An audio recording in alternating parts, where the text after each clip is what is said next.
Yep.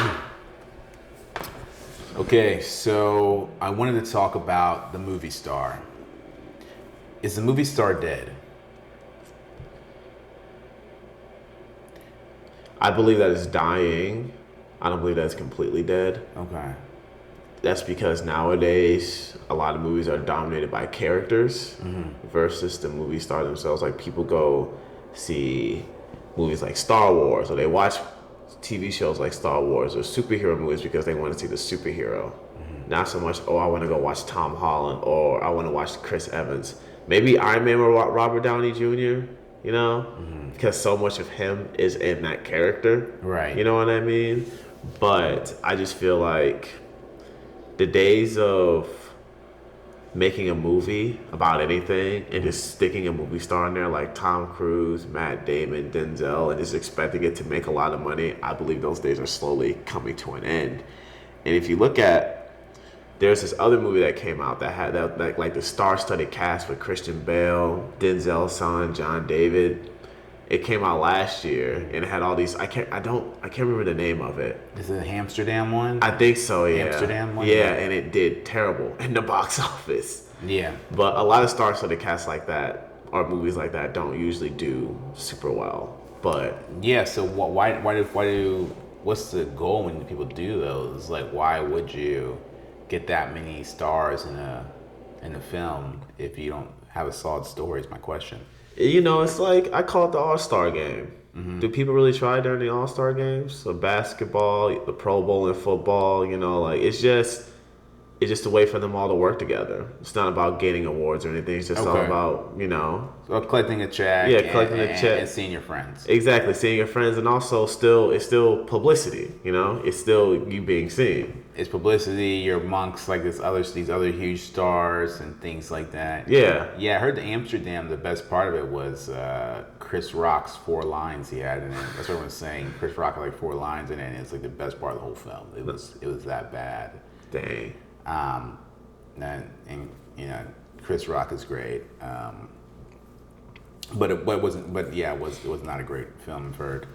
So the movie star, did the movie star die? That's the question. And you believe that just movies that rely on a movie star alone should not expect to have great economic success. No, look at the film world today. What is it dominated by? Superhero films, Superhero films. Okay. franchise, Exactly. It's dominated by franchises. reboots. Franchises, right? Yeah. It's not dominated by, like, back in the 90s where you had movies like Seven, Good Will Hunting, Dead Poet Society, that might have came out. Yeah, Dead Poet Society, all these different type of movies there weren't that many franchises. Superhero movies back then, we had Blade, GOAT, shout out to Right. Wesley Snipes, but they weren't the norm. No. We had Batman movies. We had a Right. couple superhero movies. I mean, Superman movies. Right. But that was really it. You know what I mean? They weren't dominated by. Even if you think about that, the entire '90s, there was no Star Wars movie. Yeah, there was no Star Wars When did movie. the first Star Wars come out? The first Star Wars came out in 1977, and that ended like episode 1, 2, and 3. I believe it ended in 1983 with the last movie. Okay. And then there was like a break, Okay. right? I think George Lucas was working on Indiana Jones. That's right. But then in the early 2000s was when the newer episodes came out. I see. You know what I mean? Right. With Liam Neeson and Hayden Christensen and the Darth Vader movies. Okay. But if you think about it, the 90s was filled with movies that were dominated by movie stars, and they did relatively well because, like Matt Damon said, the reason those movies did well was because, like, look at Shawshank Redemption. Shawshank Redemption did terrible in the theaters, but it has one of the highest grossing DVD sales of all time. Exactly. Wow. Dominated by Morgan Freeman and I can't remember the lead actor's name. But that's beside the point. But that's the reason. But back then, the 80s, you could say the 70s, the 80s. Actually, we'll just start with the 70s. 70s, 80s, and 90s dominated by movie stars, and even the early 2000s dominated by movie stars.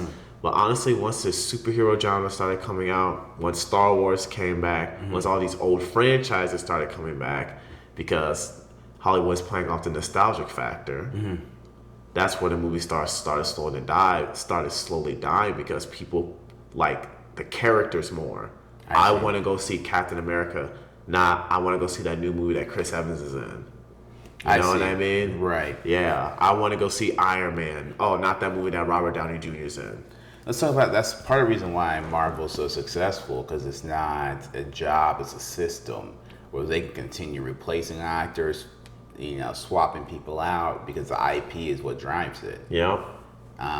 And so we do kind of this more conveyor belt type of Hollywood we're seeing now, this assembly line of Hollywood, opposed to before we were seeing what would be perceived as more authentic films. So I asked, as the movie star have died, do you feel like the director's name has become more important, less important, or you think it's stayed about the same since the 90s? There are certain directors who have withstood the test of time, even in this franchise era. You already know James Cameron, Steven Spielberg, and Anton Fuqua, or Anton Fuqua, and a couple of others who I can't think of right now. But David Fincher. I'll say Spike Lee. Spike Lee, absolutely Spike Lee, thank you. But do I know so many newer directors? No, I don't. We have Jordan Peele now. We have Jordan Peele, yes. But I don't know. I could name newer directors to save my life. You know what I mean? Yeah. But using Jordan Peele, I think he the rest of his life he'll be all right. Yeah, absolutely. And then you have Tyler Perry, but Tyler Perry started in the night. Tyler Perry started in 91. Yeah, he was making plays. Yeah, he was making plays. Yeah. I think 2004 was his first film. I had to check on that. But Diary of a Mad Black Woman? I think he said it was Daddy's Little Girl. Like, I think that was it. I think it was Diary of a Mad Black Woman was his first movie. I believe that too. And then he had one with Idris Elba. Yeah, Daddy's Little Girls. Okay, and so that one's probably the one who followed. But prior to that, he's building a list of his target audience through like email listing and things like that. Like Tyler Perry is he's a business, and he's done it. And that's what this whole thing is. The whole thing is a business. So. Yeah. To the director's name, you feel like for the most there's few that stood the test of time. Similar to actors, I think Leonardo still has a big name for box office. I don't think he can do a film that would make less than $100 million. Do you believe he could? Say that one more time. I don't believe Leonardo will do a film that will gross less than $100 million. There's no way to tell, but he's very good at knowing if a movie's good or not. There you go. You know what I mean? He's very healing. It feels like he only does like one role a year. Yeah, some people don't even do that. Some people do like one every 3 years and stuff like that. Yeah, and a lot of the funny, like Christian Bale said, he wouldn't have a career if Leonardo DiCaprio didn't start turning down roles. Yeah, that's I don't know why he would ever admit that, but that's something I can. Even if it is true, come on, bro. Yeah. Don't say that on. Yeah, exactly. Yeah, exactly. Because I would never. Yeah, I can't think that way. Because then Leonardo could do the same thing. He could say if this child actor kept going, then I wouldn't have had my position or my spot. Or if Tobey Maguire was, more popular than me, then I would have had my opportunities. Those two are friends, right? Oh yeah, they've been friends since they were kids. That's what I thought. That's insane, and they both had very successful careers. Oh, absolutely. Yeah. Talk about kicking off the superhero trend. Tobey Maguire carried, that Spider-Man franchise, man. It made its money, man. Crazy. And you want to know what's funny about those Spider-Man movies? My bad, really quick. Those didn't feel like superhero. They didn't feel like a superhero movie at all. Looking back at it, you're 100% right. Same with the Dark Knight trilogy. It doesn't really feel like a superhero, like. No, it doesn't. That's kind of Batman in general, though. Batman has a way of escaping that little like superhero umbrella. Yeah. It might be because he doesn't have powers. It might be because his villains don't necessarily have powers. Because even Joker's like the movie Joker with Joaquin Phoenix that escapes the superhero story. DC has a lot of free range to do that. A lot of grounded character. I think it's mainly because of Batman and the groundedness, because he doesn't have any powers, so you can take him out of the superhero world. And I love that. It's hard to do that with Flash, Wonder Woman, even Superman. It's very hard to do that. But with Batman's unique because you can make a movie with like Robert Pattinson. The Right. Batman, one of the best movies I've ever seen, and it was my favorite movie of 2022.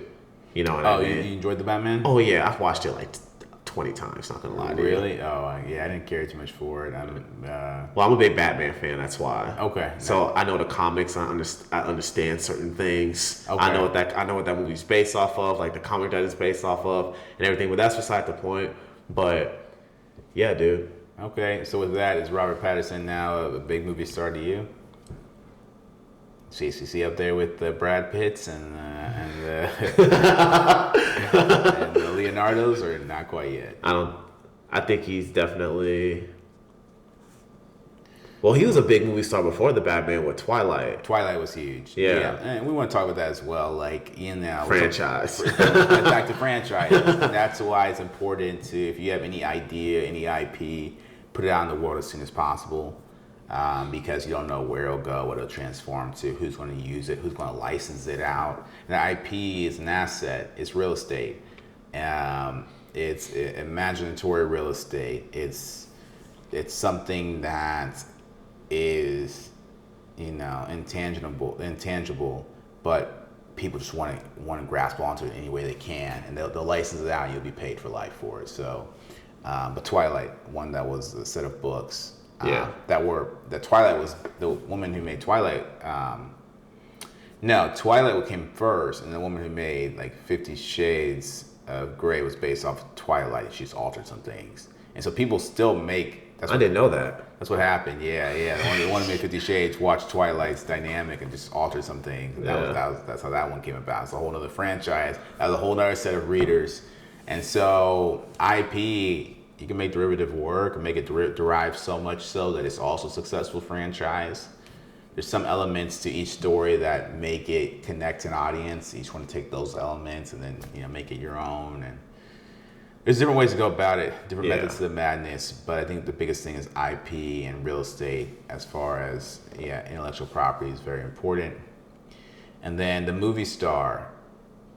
Is it coming back? Where do you place the current stars of today with the ones of the past? And will they ever be there is the biggest question. No, they will always be there. Like now we have Timothy Chalamet. Mm-hmm. I can never pronounce his last name right. I'm terrible at it. Yeah. We have Michael B. Jordan. Mm-hmm. He's a movie star. Jonathan Majors he already is a movie star. Yeah. So there are some names out there, like some newer names. But I mean, the franchise genre really kicked off with Harry Potter. Harry Potter. You're right. It went from 2001 to like 2012 or 13. Mm-hmm. Almost a 12-year ran franchise with one guy playing the same character for so many years. Daniel Radcliffe? Yeah, Daniel Radcliffe. So many people did not know his name. He was just always known as the guy from Harry. Oh, that's the guy from Harry. He will always be known for that. And he's okay with that because his checks. He's still making money from all those movies. Of course, absolutely, man. And I didn't even watch Harry Potter or read the books. But back in school, people used to call me like Chambers of Secrets and things like that. Prisoner of Azkaban, dude. I loved Harry Potter growing up. Did you? Oh yeah, big Harry Potter guy. Yeah, my friends and family in Mexico, they were huge Harry Potter fans. So it's a global thing. It's definitely global. So we talked about the movie star. Are they here today? What I want to ask, last thing is what makes a movie star? Like what made the movie stars as they were in the 90s? What defining moment made them a movie star?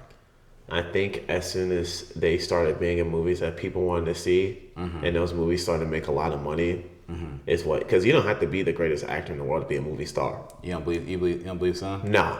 Look at.